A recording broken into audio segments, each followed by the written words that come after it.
So Vijay, we ran up to all-time highs, broke it through a little bit by a few $1,000s. We're now down back into the 50s. 58K gang is celebrating again on Twitter, or maybe not celebrating, commiserating. Because now 58K is not exciting. This is the psychology of price movements. So where do you think we are in the cycle? Are you concerned at all? Have you become bearish? You still bullish as ever? Yeah, I say this honestly, I have never been more bullish about Bitcoin than I am today. And I do. That's not to say that I'm a perma bull and I don't recognize that there are going to be bear markets. And there have been periods when I actually thought Bitcoin would drop and get into a bear market when the Fed started increasing interest rates. I honestly believe that we were going to enter a bear market. But just in terms of the main risks to Bitcoin, which have been eliminated, I don't think people fully understand the enormity of the political capture of Bitcoin. They don't understand the enormity of the ETF approval and the regulatory acceptance of Bitcoin into the financial system. These are huge, huge developments. And Sam made a great point. This is really the tip of the iceberg with the ETF approvals. I like to go back and look at the gold ETF. The flows that came into gold lasted many, many years, consistent inflows into the ETF. And gold went through, I think it was like a 7-year bull market, and fairly consistent. That there were some drops along the way. And I think that's certainly possible for Bitcoin. I think the ETFs could have changed the landscape where we sort of see a slow drift up. We've dropped from the all-time highs because there are some sort of temporary factors that have come into play, like the Mt. Gox bankruptcy finally, after a decade. I remember being around and being a Bitcoiner when Mt. Gox. Do you have any coins? No, thankfully I never used Gox. I had friends who used Gox, and I know certainly people who had coins stuck on Gox, and it was incredibly painful. And thankfully, some of them are getting some of their coins back a decade later. Yeah.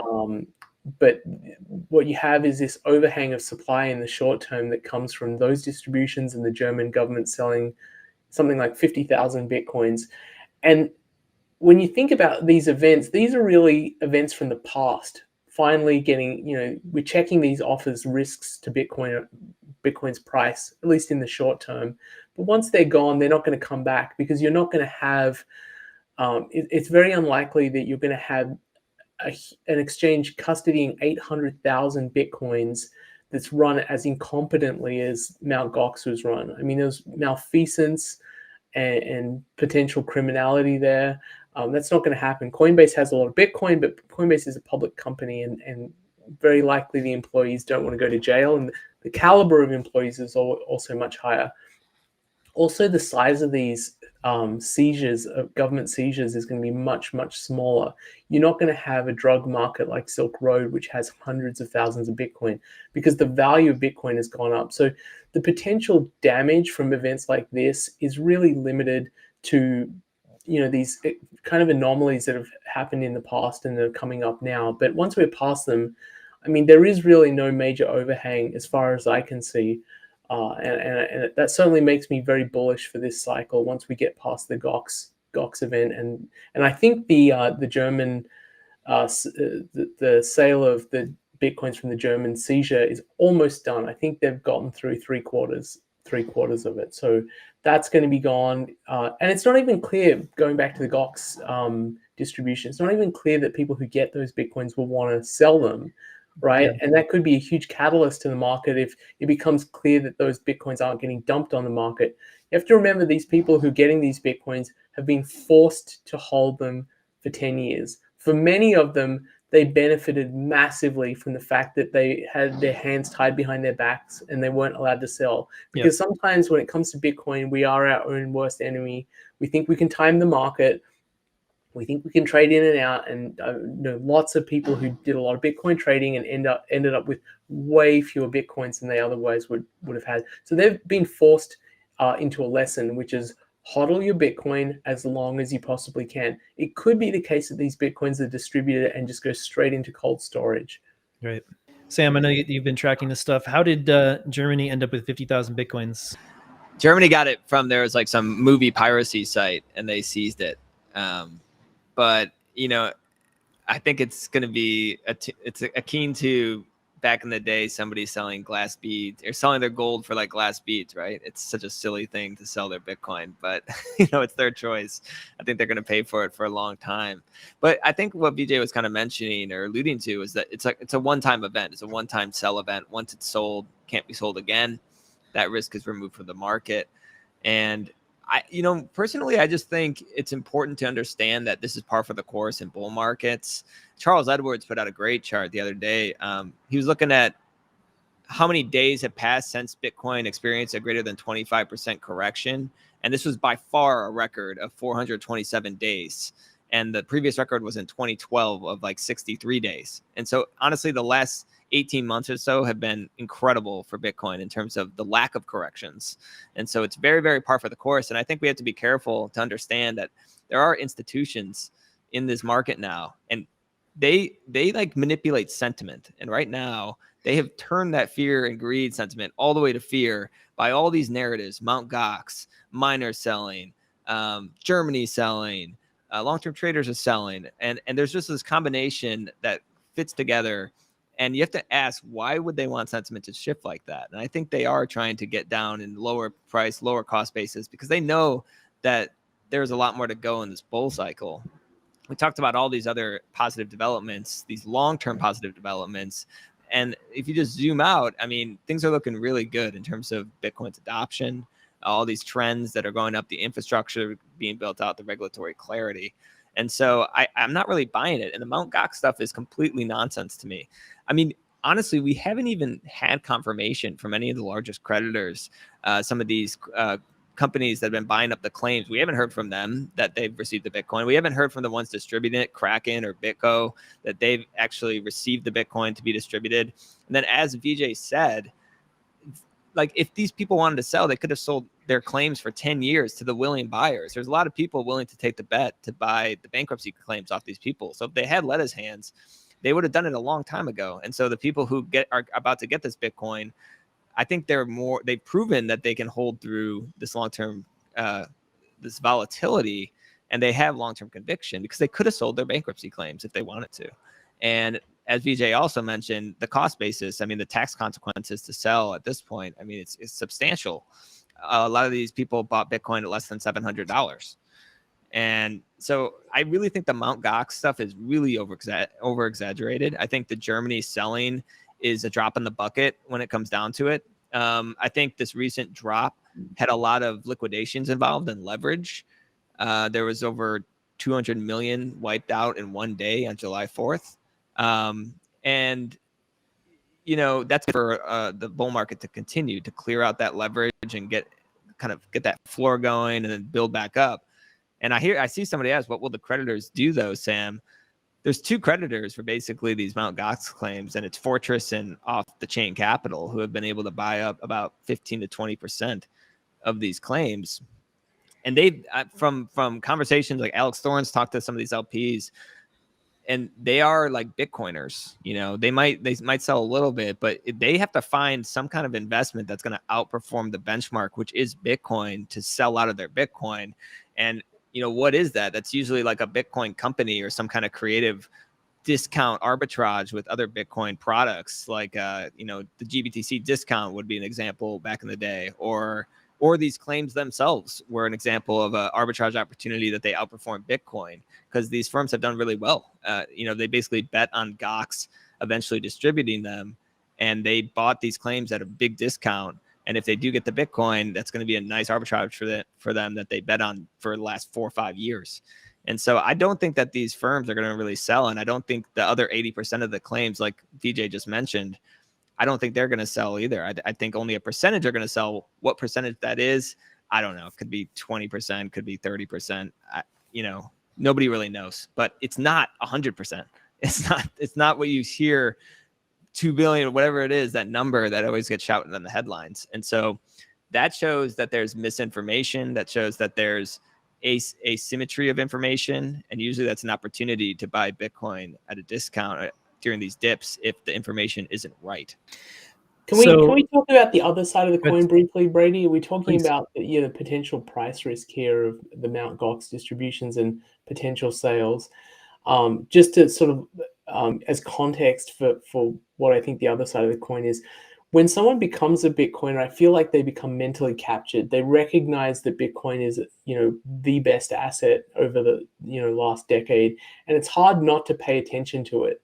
It's hard not to pay attention to the price. So on the one hand, we have the forced hodl of Mt. Gox, and then let's look at another bankruptcy, FTX, a decade later, where they were forced soddled, where they were forced their assets, the estate ridiculously sold its assets to dollars and is distributing dollars back to creditors. Imagine you're a Bitcoiner who deposited Bitcoins on Mt. Gox, and the estate sold their Bitcoins, which they didn't have to do. There are other bankruptcies like the Genesis bankruptcy where they kept their Bitcoin. FTX in the fairly near term, I would say within a year, is going to distribute $16 billion. And these are users of FTX who are Bitcoiners. A lot of them are Bitcoiners, and a lot of them are early adopters of Bitcoin. And imagine that you had that Bitcoin exposure and that it was stripped from you by force through a bankruptcy process, and you get dollars back. What do you think you're going to do with those dollars? You want your exposure back. You get a big chunk of your savings back. You want that exposure back. I think it's much more likely that we see a lot of buying pressure from FTX than we see a lot of selling pressure from Mt. Gox. So if you were to weigh the two things against each other, I think we're going to have very powerful bullish catalysts coming up. We don't know exactly when, but that $16 billion is eventually going to be distributed to FTX creditors. We've talked, I think last time we talked about the cycle and how it might be different this time in terms of the percentage drops when we see these corrections throughout the bull cycle corrections. So this one was roughly, call it 10%-ish, maybe 12%. We've seen in previous cycles much more volatility to the downside during a bull market, sometimes 30, 40% drops in price, which are, very scary during the midst of a bull market, but then rallies right back up to new all-time highs. The biggest one that I can remember in 2017 was something to do, I think it was a China ban or something, another China ban FUD. We had a 30 or 40% drop, and there were several of those on the way up in 2017. So far, we've seen some 10% or less corrections. Do you think because of that constant bid pressure coming in from the ETFs, or at least those on-ramps much wider now, do you think that we might see relatively muted drops during the bull cycle over the next 18 months, assuming that does happen? I think we will still have volatility. We haven't seen it now. I think one comment you made reminds me that the thing that I find most interesting about the ETF approvals is that we're now going to have price insensitive buying. We're going to have ETFs that are approved where they say we need some fraction of our portfolio in Bitcoin, and that will have an effect of dampening price because they have, say, 5% of a large fund, maybe a few $1 billion in various assets, and 5% is in Bitcoin. If Bitcoin goes up a lot and goes to 10%, they're going to rebalance and sell that down. If Bitcoin goes down and it gets down to, say, 2% of their portfolio, they're going to have to buy it up. And so this has the effect of putting the brakes on as Bitcoin goes up and slamming on the accelerator when Bitcoin goes down. And the larger these funds become, the more this effect will take place. I do think, however, those funds are not significant enough to have a big impact. And I think in this cycle, human nature will still play out. I think if Bitcoin continues to drift up, as I think it will, more and more people will see it drift up. More and more people will become interested in it as a form of savings. They will pile in, and eventually you get the kind of madness of crowds phenomena at the end of the bull market. I still think we'll see that. I still think we'll see a blow off top. I still think we're going to see a crash when that happens, whether it's in 2025, 26. I can't tell you, but I still think human nature and these hype cycles are part of a fundamental part of the monetization of Bitcoin. And I look at gold. Gold's a bigger asset. Gold had hype cycles, and I think it's just a normal part of monetization. Yeah, Sam, what do you think about volatility to the downside, maybe being muted this time around? Yeah, I think in the short term, I expect it to be continue to be volatile. I think that's just a function of the inelastic supply and the demand and leverage and all those things. I do think the more products that come about and the more popular they become, like these ETFs, futures, that adds liquidity. And so, volatility in a lot of ways is a function of liquidity. So as more liquidity enters the market, I do expect liquidity or the volatility to dampen over a long period of time. And as I mentioned before, like a lot of these institutions aren't here yet. These ones that are rebalancing, there's only been a couple of funds that have, like, as Vijay mentioned, has added passive pressures to Bitcoin's price. I think BlackRock's global allocation one just went live. And that's a huge fund. I mean, that's a big deal. And then Fidelity has a couple too. And I think that's when you're going to see game theory there as well, as Bitcoin supercharges those funds and it outperforms their competitors, similar funds from their competitors. I think, that's going to stand out. And then these other funds are going to be like, oh man, maybe we got to, add 0.1%, and that's how you get this going. And so I do think over time, these financialization will actually reduce the volatility. Like maybe we don't see like the 80%, but I think right now it's still fair game. I mean, 25% is par for the course. Like I said, somebody asked again, like, is this the same length of sideways action? Actually, no. I mean, Vijay, I remember you did a great job last time saying like there's consolidations usually around previous all-time highs. And then, there's a lot of leverage that's wiped out, and then eventually break through and there's price discovery. I still think we're in that consolidation phase right now. And it's actually the longest we've ever been at the previous all-time high. We're at like 4 months or 3 months. In 2020, it was very short. It was like 21 days. In I think the previous cycle before that, 2017, it was like, I think 4 to 6 weeks, if I'm correct, if I remember that correctly. So we're actually like really long, hanging out in the previous all-time high, consolidating. And I think this is a function of these products that have come out, these ETFs. I think we have some major players in the game or trying to get in the game. And like Vijay said before, I think Bitcoin's one of the least risky assets you could own right now. When you look out at some of these long-term structural issues, debt and the spending, I think people are starting to wake up to this fact. And so it's not something that you'd want to sell. It's always been something that you want to hold for a really long time, and benefit from its price appreciation as Bitcoin's adoption continues. And all trends point to that continuing and actually increasing exponentially, I would say, over the next 4 to 6 years, I would say, with all these developments happening. Bitcoin is made for uncertainty, and we are certainly entering increasingly uncertain times on all levels across the way this world functions, finance, governance, etc. So buy, hold. This is turning in, I think, more in my mind, to less of an investment and more of security for me and my family. And I've always obviously been exposed to both narratives, but now that things are getting a little bit more uncertain to me, I'm personally thinking about it more as a hedge against uncertainty in my mind. So in that sense, in both senses, it's a long-term thing. So accumulate, hold for the long term, and Bitcoin will do well by you in either one of those kind of investment cases or theses.